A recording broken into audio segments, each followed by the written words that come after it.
selamat pagi. Selamat pagi. Ya, silahkan duduk. Ya, Jadi, pada sore hari ini, saudara ada keluhan apa? gini dok, kemarin saya ada bapak saya sempat kesini. Mm-mm. Saya jadi penasaran mengenai tentang kulit dan kelamin. Apa bisa dijelaskan? Oh, oke. Jadi, sebelum saya melanjutkan lebih lanjut, di sini mungkin saya akan menyita beberapa waktu dari saudara. Apakah saudara bersedia? Bisa dia. Oke. Pertama, mungkin saudara sudah tahu, pertama itu kulit terbagi menjadi tiga, yaitu epidermis, dermis, dan subcutis. Lalu dalam fisiologinya itu kulit mempunyai berbagai macam fungsi. Salah satunya yaitu sebagai untuk melindungi area tubuh. Oke. Jadi karena karena itu sudah termasuk kita sudah mengetahuinya. Jadi untuk kelainan itu kan kemarin saudara sempat bersama bapaknya kemarin. Ya.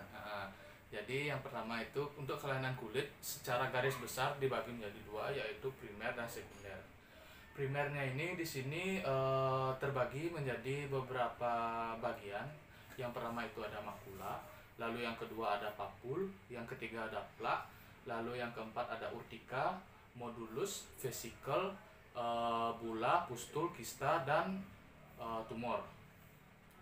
Lalu untuk kelainan sekundernya, atau maaf saya ralat, bukan kelainan, mungkin kita bukan menyebutnya kelainan, tapi gambaran kelainan yang biasa disebut dengan efloresensi. Jadi kita lanjut ke efloresensi sekunder.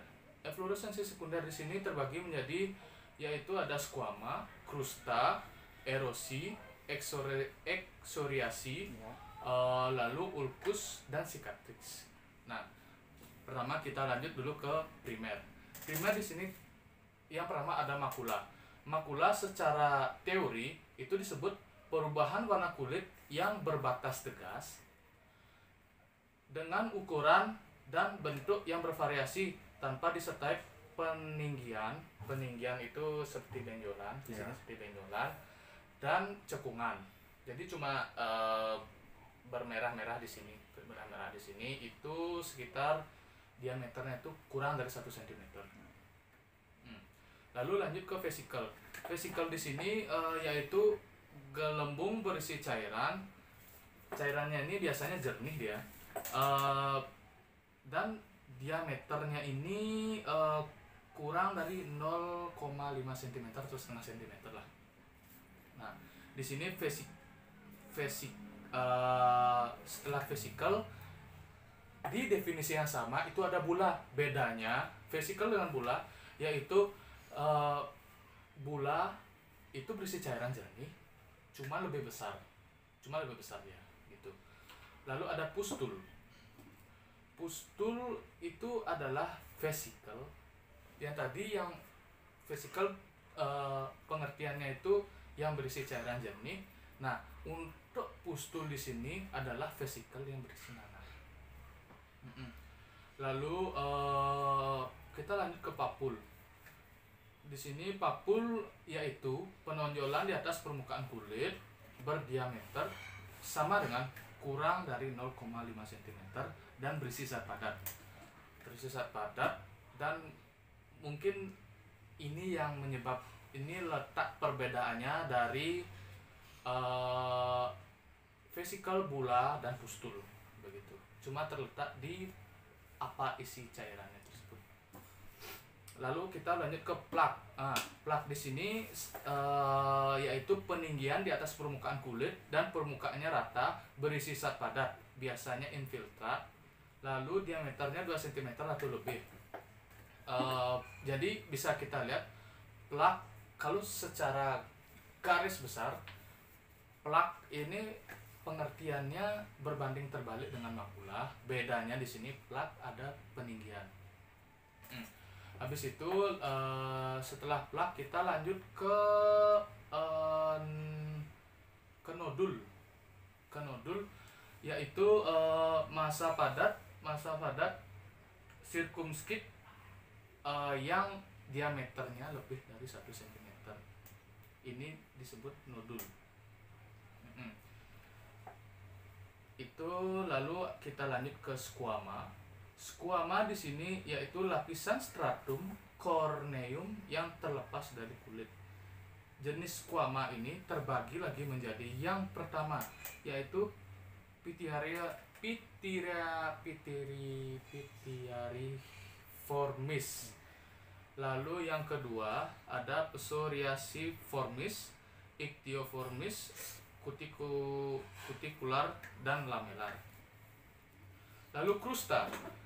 Krusta di sini adalah cairan tubuh yang mengering, cairan tubuh yang mengering dan dapat bercampur dengan jaringan nekrotik atau benda asing. Jadi misalnya mungkin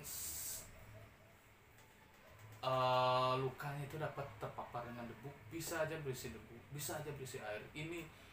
Itu salah satunya yang disebut dengan benda asing. Karena kita sebelumnya sudah masuk ke dua ini kan tadi kita squama dan krusta. Nah, sini kita sudah masuk ke efloresensi sekunder yang tadi saya sebutkan. Yang pertama ada squama dan krusta.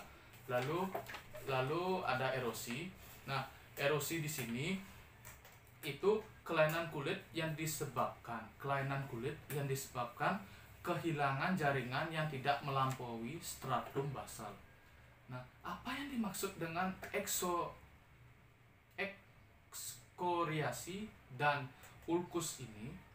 Ekskoriasi adalah bila garukan lebih dalam lagi sehingga tergores sampai ujung papila dermis. Nah, maka akan terlihat darah yang keluar selain serum. Ini yang sangat berbahaya sebenarnya untuk kerentanan tubuh untuk terpapar dengan benda asing, karena darahnya langsung keluar dan tergaruknya hingga ke papila dermis. Lalu ulkus di sini adalah hilangnya jaringan yang lebih dalam dari eksoriasi. Jadi ulkus itu adalah versi lebih bisa kita andaikan adalah ulkus itu lebih dalam dari eksoriasi. Lalu dan cicatrix di sini adalah disebut juga, beberapa orang menyebut juga jaringan parut terdiri dari jaringan tak utuh, relief kulit yang tidak normal dan permukaan kulit licin dan tidak terdapat adresa kulit. Nah, untuk efloresensi atau gambaran yang primer dan sekunder ini kita sudah saya jelaskan. Mungkin ada pertanyaan dari bapaknya? Tidak ada. Oke, kalau begitu saya lanjutkan ke ukurannya ya. Ukurannya itu yang ukuran dari gambaran kulit tadi itu ada berbagai macam ukuran sebenarnya. Itu yang pertama itu ada linear, anular, arsinar, polycyclic, iriformis, grup, crimbiformis, confluence. Ya, kita lanjut yang pertama. Yang pertama itu linear, itu seperti garis lurus. Kalau berdasarkan pengalaman, luka-luka linear itu termasuk yang garukan yang terjadi gatal di kulit, itu biasanya kerap terjadi linear itu langsung garis lurus, dia terlihat kok biasa garis lurus. Lalu ada anular ini seperti lingkaran. Di beberapa kasus itu terjadi gambaran dari efloresensi itu berbentuk anular seperti lingkaran begitu dia. Lalu ada arsinar itu adalah berbentuk bulan sabit, berbentuk persis bulan sabit ukurannya. Lalu ada polycyclic, bentuk pinggiran yang sambung menyambung, polycyclic. Lalu Iribiformis itu adalah susunan seperti induk ayam yang dikelilingi oleh anak-anaknya. Seperti biasanya seperti reaksi alergi itu seperti induk ayam di sini terjadi beberapa begitu dia. Lalu ada confluence iriformis, dan iriformis itu eritema itu kemerahan yang berbentuk bulat lonjong dengan vesikel yang berwarna lebih gelap di tengahnya. Jadi vesikel itu kan kita tahu bersih cairan itu vesikel. Nah, bentuk warnanya itu berwarna lebih kehitaman dia. Habis itu kita lanjut ke susunan. Coba cut deh. Misalkan di-cut. Nah, setelah kita mengetahui mengenai setelah saya mendeskripsikan mengenai linier, anuler, dan berbagai macam, itu kita sebut sebagai penyebaran dan lokalisasi. Itu termasuk penyebaran dan lokalisasi dalam efluoresensi. Nah, saya tambahkan di sini selain penyebaran di atas, itu ada circumscript, yaitu ada circumscript itu biasanya berbatas tegas, dia berbatas tegas. Lalu diffuse itu kebalikannya, yaitu tidak berbatas tegas.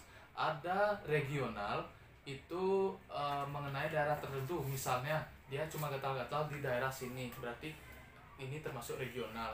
Kelainan efluoresensi dia gambarannya regional. Lalu ada soliter itu hanya satu lesi, cuma ada satu di sini, dan bagian tubuhnya tidak ada lagi.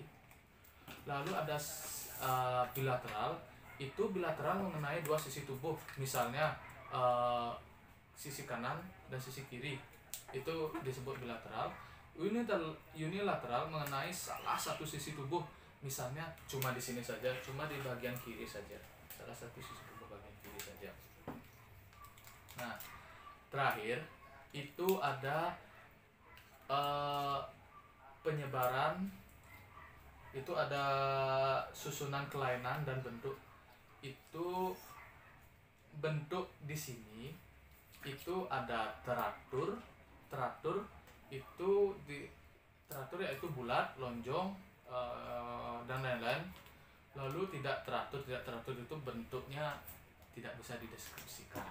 Nah, untuk ukuran itu terbagi menjadi 4. Yang pertama miliar, itu ada lentikular, ada numular, dan plakat.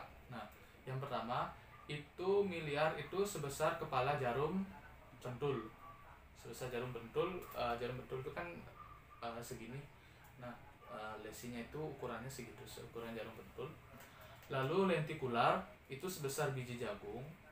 Lalu numular itu sebesar uang logam yang uang logam gitulah. Lalu yang terakhir ada plakat, lebih besar dari numular, berarti kira-kira mungkin lebih besar dari uang koin gitulah. Itu sudah termasuk dari plakat.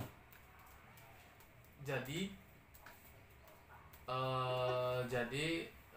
itu yang bisa dapat saya sampaikan mengenai kelainan kulit dan fisiologis kulit atau kerja kulit normal.